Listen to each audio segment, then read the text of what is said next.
రైతన్నలకు నమస్కారం. జై జవాన్ జై కిసాన్. రైతు లేనిదే రాజ్యం లేదు, రైతే రాజ్యానికి తొలిమెట్టు.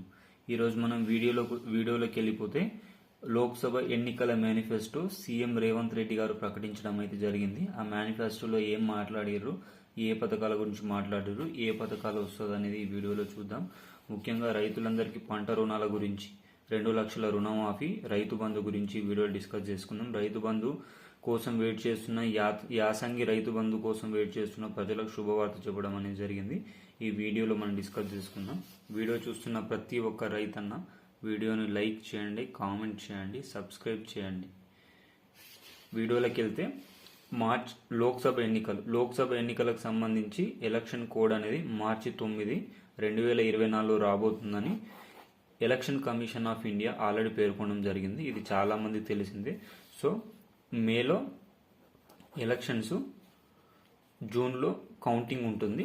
సో అంటే దీన్ని బట్టి మార్చి నుంచి జూన్ వరకు ప్రభుత్వ పథకాలు ఎలాంటివి కూడా అమలు చేయలేదు. ఒకవేళ పింఛన్స్ ఇవన్నీ ఇవ్వాలనుకున్నా election commission of India permission తీసుకొని ఏదైనా ప్రభుత్వం చేయాల్సి ఉంటుంది. ఇలాంటి కష్టతరమైన సందర్భంలో ప్రభుత్వం, ఎలాంటి ప్రభుత్వమైనా ముందే ఎలక్షన్ కోడ్కు ముందే ప్రజా పథకాలను ప్రవేశపెట్టాలి. ప్రజా పథకాలను ఇచ్చేసి ప్రజల్లో మంచి పేరు తీసుకోవాలనే ఉద్దేశంతో ప్రభుత్వం స్కీమ్స్ అయినా పథకాలైనా ఎలక్షన్ ముందు ఇచ్చే యోచనలో ఎక్కువ మోతాదులో ఉంది. అంతకుముందు మనం బీఆర్ఎస్లో అది చూసినాం. వేరే రాష్ట్రాలైనా సరే, కేంద్రంలో బీజేపీ అయినా సరే, ఏది అయినా, ఏ పార్టీ అయినా ఇదే విధంగా ముందుకు నడుచుకుంటూ వెళ్తుంది.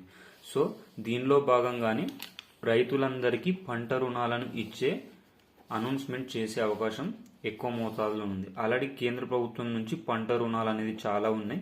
ఈ పంట రుణాలు కూడా చాలా డిఫరెంట్ టైప్స్ ఉంటాయి. అంటే పంట నష్టపోతే ఇచ్చే రుణాలు, పెట్టుబడి సాయానికి ఇచ్చే రుణాలు, పంట పెట్టుబడి సాయానికి ఇచ్చే రుణాలు, ఇవి 2 లక్షల వరకు ఇచ్చే యోచనలో ప్రభుత్వం ఉందంట. దీని గురించి నిన్న ఆల్రెడీ సీఎం గారు మీటింగ్లో కూడా పేర్కొనడం జరిగింది. పంట రుణాలు ఇచ్చే యోచనలో ప్రభుత్వం ఉంది. లోక్సభ ఎన్నికల దృష్ట్యా లోక్సభ ఎన్నికల కంటే ముందే అమలులోకి తీసుకొస్తామని సీఎం గారు పేర్కొనడం అయితే జరిగింది. దానికంటే ముందు 2 లక్షల రుణమాఫీ గురించి కూడా డిప్యూటీ సీఎం గారు కూడా పేర్కొనడం జరిగింది. బట్టి విక్రమార్క గారు 2 లక్షల రుణమాఫీకి సంబంధించి త్వరలోనే చేస్తున్నాము. మేము బ్యాంకు మేనేజర్లతోటి ఆల్రెడీ సంప్రదింపులు చేస్తున్నాము. మీరు ఎలాంటి వర్రీ కాకండి, ఎలాంటి ఆందోళనకు గురి కాకండి. మేము రైతు రుణమాఫీ మాత్రం చేస్తామంటున్నారు, కానీ రైతు రుణమాఫీ అయితే 100% కాదండి. ఈ లోక్సభ ఎలక్షన్స్ దృష్ట్యా ఇది ఒక టాస్క్ లెక్కని చెప్తున్నారు, కానీ ఇది మాత్రం ఇది రైతులందరికీ పంట రుణాల గురించి అనౌన్స్మెంట్ ఇచ్చే అవకాశం ఉంది, కానీ రైతు రుణమాఫీ మాత్రం కాదు. ఎందుకంటే బీఆర్ఎస్ గవర్నమెంట్లో రైతు రుణమాఫీ చేసినప్పుడు 16,275 కోట్లు అయినాయని చెప్పేసి మాజీ సీఎం కేసీఆర్ గారు పేర్కొనమని జరిగింది.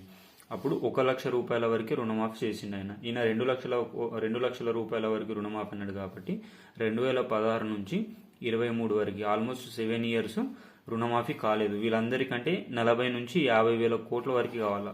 వ్యవసాయ రంగానికి పెట్టిందే 19,267 కోట్లు. సో ఈ టర్మ్లో అయితే కాదు, నెక్స్ట్ బడ్జెట్లో దీని గురించి ప్రవేశపెట్టే యోచనలో ప్రభుత్వం అయితే ఉంది. ఇప్పుడు ఎలక్షన్స్ దృష్ట్యా మనందరికీ ఇది చెప్తుంది. రైతు బంధు గురించి ఒకసారి బ్రీఫ్గా డిస్కస్ చేసుకుంటే, ఇప్పటి వరకు రైతు బంధు 34% మందికే రావడం అనేది జరిగిందండి. ఇంకా 76% రావాలి. అంటే 34% భూమికే రైతు బంధు ఇచ్చిందంట, ఇంకా 76% రైతు బంధు ఇవ్వలేదు.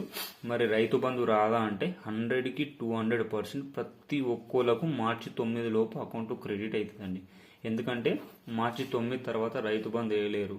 ఎందుకంటే ఎలక్షన్ కమిషన్ ఆఫ్ ఇండియా దగ్గరనే ఫండ్స్ అన్నీ ఉంటాయి. సో మన ఓన్లీ సిఎస్ మాత్రమే అకౌంట్ని చూసుకుంటుంది కాబట్టి సో ప్రభుత్వం నుంచి ఎలాంటి డబ్బులు రిలీజ్ కావు. దీని దృష్ట్యా మార్చి 9 లోపే అందరికీ ఫండ్స్ అనేది రావడం జరుగుతుంది. ఎన్ని ఎకరాలున్నా, 100 ఎకరాలున్న వారికి కూడా రైతు అయితే వ్యవసాయం చేస్తే అతనికి మాత్రం వచ్చే అవకాశం ఎక్కువ మోతాదులోనే ఉన్నది. కానీ ప్రభుత్వం 19 లక్షల వరకు రద్దు అయితే చేసింది. రద్దు ఎవరికి అంటే రియల్ ఎస్టేట్లు చేస్తారు కదా వాళ్ళకి, బిజినెస్లు చేస్తారు కదా వాళ్ళకి, వీళ్ళందరికీ రద్దు చేయడం అనేది జరిగింది. కానీ మిగతా రైతులందరికీ వేసే యోచనలో ప్రభుత్వం ఉన్నది, కానీ ఎప్పుడు వేస్తుంది అనేది తెలియదు. నాకు తెలిసి అయితే మార్చి 1st వీక్లో మొత్తం అందరికీ వేసే అవకాశం ఉంది. 7 లోపు, శివరాత్రి కానుకగా 7 లోపు ప్రతి ఒక్క రైతన్న అకౌంట్లో రైతు బంధు అనేది పడుతుంది. రైతు బంధు పడాలని ఒక యూట్యూబర్గా ప్రభుత్వాన్ని నేను కూడా కోరుకోవడం అనేది జరుగుతుంది. వీడియో చూసిన ప్రతి ఒక్కరికి వీడియో నచ్చితే లైక్ చేయండి, కామెంట్ చేయండి, సబ్స్క్రైబ్ చేసుకోండి. జై జవాన్, జై కిసాన్, జై హింద్, జై భారత్.